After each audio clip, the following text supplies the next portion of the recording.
नमस्कार शेतकरी बंधू आणि भगिनींनो, मी आज आपणास कारल्याविषयी थोडक्यात माहिती सांगणार आहे। कारला हे आपल्या कोकणातील अतिशय महत्त्वाचं भाजीपाला वेलवर्गीय पीक आहे। कोकणामधलं जे वातावरण आहे उष्ण आणि दमट तसेच पावसाळा, त्यामुळे हे दोन्ही हंगामामध्ये आपण कारलीचं पीक घेतलं जातं। कारल्यावर प्रामुख्याने आढळून येणारे विषाणूजन्य रोग म्हणजे लीफ कर्ल व्हायरस, मोझॅइक व्हायरस आणि येलो वेन मोझॅइक व्हायरस। हे तिन्ही रोग विषाणूजन्य असून त्यांचा प्रसार प्रामुख्याने मावा, पांढरी माशी व थ्रीप, रस शोषून घेणारी किडी यामुळे मोठ्या प्रमाणात प्रसार होतो। पाने करपलेले आणि पानांचं रोलिंग होतं किंवा ज्याला आपण लीफ कर्ल असं म्हणतो। हे बघा, अशा पद्धतीचे जे पानावर आपल्याला लक्षणं बघायला मिळतात, हे एक विशिष्ट प्रकारच्या किडीमुळे हा रोग प्रसार पावतो, ज्याला आपण थ्रिप्स किंवा फुलकिडी किंवा मावा म्हणतो। आणि अशा पद्धतीचे पानं सुरकुलेले दिसतात, पूर्णपणे असे रोल झालेले दिसतात, म्हणजे गुंडाळलेले दिसतात। तर त्या रोगाचा प्रसार म्हणजे मोठ्या प्रमाणात आपल्याला आढळून येतो आणि संपूर्ण वेली आपल्याला करपलेला नाही, परंतु त्याची वाढच होत नाही, हे आपल्याला प्रत्यक्ष बघायला मिळतं आहे। या रोगाची लागण झालेली आहे, पूर्णपणे वेल ही पिवळी पडलेली आहे, हिरवीगार जरी दिसते तरी पण अशी गुंडाळलेली आहे आणि खुंटलेली आहे। जशी आपल्या मिरचीवर चुरडा मुरडा दिसतो त्या पद्धतीने आपल्याला ती वेल बघायला मिळते आहे किंवा अशा पद्धतीने होते। त्यामुळे ह्या किडीचा किंवा ह्या विषाणूजन्य रोगाचं जर आपल्याला नियंत्रण करायचं असेल तर सुरुवातीपासून आपण त्याची विशेष काळजी घेतली पाहिजे।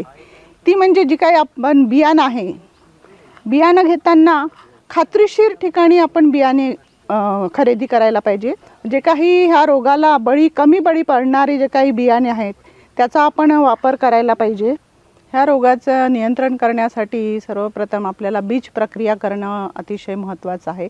बीज प्रक्रिया करण्यासाठी जैविक खत म्हणजे ट्रायकोडर्मा 5 ग्राम प्रति किलो बियाणास चोळावे, त्यानंतर आपण ते लागवडीसाठी वापरू शकतो।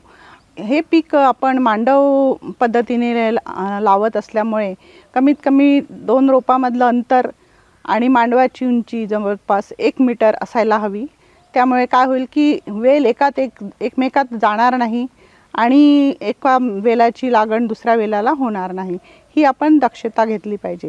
जर आपल्याला रोगट किंवा विषाणूजन्य किडीमुळे प्रादुर्भाव जर आपल्याला रोप किंवा वेल दिसली तर ती लगेच उपडून त्याचा नायनाट करायला हवा, जेणेकरून त्या वेलीमुळे दुसऱ्या वेलींवर प्रादुर्भाव होणार नाही।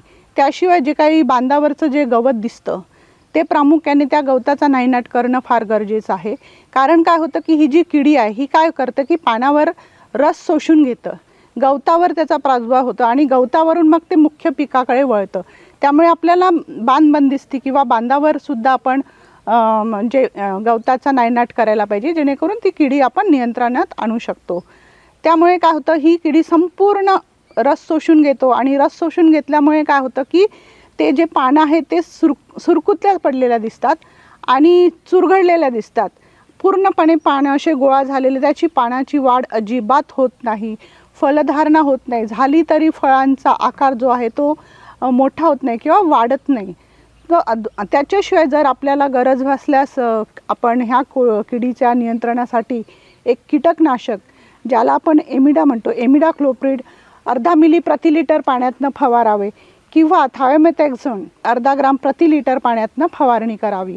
अशा पद्धतीने जर आपल्याला गरज पडली तर कीटकनाशकाची आपण फवारणी करू शकतो, अन्यथा नाही।